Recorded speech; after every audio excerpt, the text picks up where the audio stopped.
देखिए, लोग कहते हैं, मैंने कल भी कहा कि कहते हैं कि चमत्कार नहीं होता, रिद्धि बल होता है, योग बल होता है, जिसे हम इद्धि बल कहते हैं पाली में। जादू टोना तो ये तो हाथ की सफाई है, यौगिक बल नहीं है, यौगिक बल नहीं है। एक बार राजगृह का एक श्रेष्ठ थी, उसे एक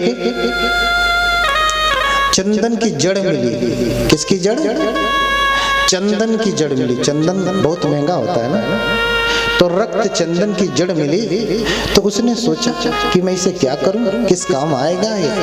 किसी और काम में नहीं आ सकता, रगड़ घिस के ही काम में आएगा, चूरा बनाने के काम आएगा, पाउडर बनाने के काम आएगा, इसके अलावा और कोई काम में नहीं आ सकता। तो क्यों ना मैं इसे खुरद करके एक पात्र बनवा दूं। फिर उसने एक खुरदवा करके एक पात्र बनवा दिया चंदन का, और फिर सोचा इसका करूंगा मैं क्या। फिर उसने उस सुंदर से चंदन के पात्र को 7 तल जितना ऊंचा बांस लिया, उसमें बांध करके ऊपर टांग दिया। 7 तल, समझ रहे हैं? 7 मंजिला मकान जितना ऊंचा एक बांस लिया और उसमें बांध करके ऊपर टांग दिया, और घोषणा करवा दी कि जो अरहत हैं और परम रिद्धिमान हैं, वो इस पात्र को उतार लें, मैंने इसे दान कर दिया है। हाँ? मैंने इसे दान कर दिया है। उस समय महाकोटि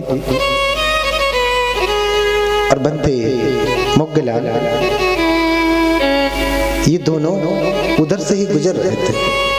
उस समय के जो शास्त्र थे, पूरन कश्यप, मक्कली घोषाल, अजित केस कंपनी, प्रकुत कच्चान, संजय वेलट पुत्र, निंगंडनाथ पुत्र, ये जो 6 शास्त्र थे वो बारी बारी से आते कहते कि सेठ, हम अरहत भी हैं और रिद्धिमान भी हैं, शक्तिशाली भी हैं, तो मुझे ये पात्र दे दे।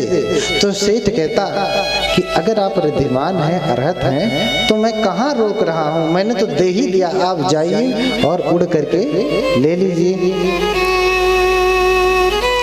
एक एक करके 6 शास्त्र आते और यही बात कहते कि हम रिद्धिमान हैं, अरहत भी हैं, हमें ये पात्र दे दो। सेठ कहता कि अगर आप योग्य हैं तो आप खुद ही उड़ करके ले लीजिए। लेकिन कोई उड़ नहीं पा रहा था, क्योंकि सच में रिद्धिमान नहीं थे। उसी समय बंदे सारीपुत्र और महाकोटि उधर से गुजर रहे थे। बोले, बंते, आप रिद्धिमान हैं और अरहत भी हैं, आप इस पात्र को उतार लें। तो बंते मोगलान कहते कि आप अरहत हैं और रिद्धिमान हैं, आप ही क्यों नहीं उतार लेते? दोनों भंते आपस में कह रहे हैं। वो कह रहे हैं कि आप रिद्धिमान हैं और अरहत भी हैं, आप पात्र उतार लीजिए, ले लीजिए, ये पात्र आप ही के योग्य है, आप ही को अच्छा लगेगा। बोले, भंते मोगलान कह रहे हैं कि भंते, आप भी तो अरहत हैं, रिद्धिमान हैं, आप ही क्यों नहीं उतार लेते, ये आपको भी सुंदर लगेगा। तो तुरंत बंते के कहने पे बंते 7 तल ऊपर आकाश में जाते, पात्र को उतार लेते, पूरे राजगृह का 3 बार चक्कर लगाते हुए जिस सेठ ने टांगा था उस सेठ के महल के पास से गुजर रहे थे। ये देखते ही श्रेष्ठी, उसकी पत्नी, उसके पुत्र सभी अपने महल के ऊपर छत पे आकर के हाथ जोड़ करके खड़े हो गए। बनते यहीं उतरिए, यहीं उतरिए, यहीं लैंडिंग करिए, अपना हेलीकॉप्टर यहीं उतारिए, भगवान आप यहीं उतरिए, बनते यहीं उतरिए। बनते ने उनकी बात सुना और पात्र लेकर के उस सेठ की छत पर उतर गए और पूरे राजगृह में शोर होने लगा कि भंते बड़े रिद्धिशाली हैं, बड़े शक्तिशाली हैं, परम सामर्थ्यवान हैं। शोरगुल होने लगा, जय जयकार होने लगी। बोलो भंते की, बोलिए बोलिए भंते की जय। जय जयकार होने लगी। जब ये बात भगवान बुद्ध को पहुंची कि आपके शिष्य ने उड़ करके पात्र उतारा, न सिर्फ पात्र उतारा, पूरे राजगृह नगर का 3 बार चक्कर भी लगाया पात्र लेकर के। जब भगवान को पता चलता है, भगवान बुलाते हैं, ये सुन इधर आ। जब कोई बदमाशी करता था, इसे बदमाशी नहीं कहेंगे, जब कोई ऐसी त्रुटि कर देता था तो भगवान बुलाते थे और फिर फटकार लगाते थे। पहले तो पूछते थे, सुनी सुनाई कही कहाई बातों पे वो ध्यान नहीं देते थे। कोई कहता था तो भगवान बुला के स्वयं पूछते थे, क्या तूने सच में पात्र उतारा? बोले हाँ भगवान उतारा। क्या उतारने के बाद 7 बार राजगृह का चक्कर लगाया? बोले हाँ भगवान लगाया। बोले मोघ पुरुष, तूने इस तुच्छ लकड़ी के पात्र के लिए उत्तर मनुष्य धर्म का प्रदर्शन किया। भगवान बुद्ध इस रिद्धि बल को उत्तर मनुष्य धर्म कहते हैं। रिद्धि बल को उत्तर मनुष्य धर्म कहते हैं। तूने इस तुच्छ मिट्टी के पात्र के लिए उत्तर मनुष्य धर्म का प्रदर्शन किया इन गृहस्थों को। ये अप्रसन्नों को प्रसन्न करने के लिए। किसको प्रसन्न करने के लिए? ये अप्रसन्नों को प्रसन्न करने के लिए है, जो सील में श्रद्धा नहीं रखते, जो समाधि में श्रद्धा नहीं रखते, जो प्रज्ञा में श्रद्धा नहीं रखते, तथागत के 4 आर्य सत्य अष्टांगिक मार्ग प्रतिसमुत्पाद में श्रद्धा नहीं रखते, उनको अब जो है प्रसन्न करने के लिए। जो इसमें श्रद्धा रखते हैं उन्हें कोई चमत्कार देखने की जरूरत नहीं पड़ती, वैसे ही त्रिरत्नों की शरण चले जाते हैं। और तूने इन अज्ञानियों को प्रसन्न करने के लिए उत्तर मनुष्य धर्म का प्रदर्शन किया।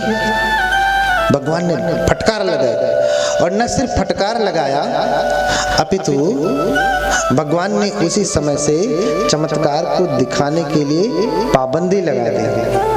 अब से कोई भी उत्तर मनुष्य धर्म का दिव्य शक्ति का प्रदर्शन नहीं करेगा।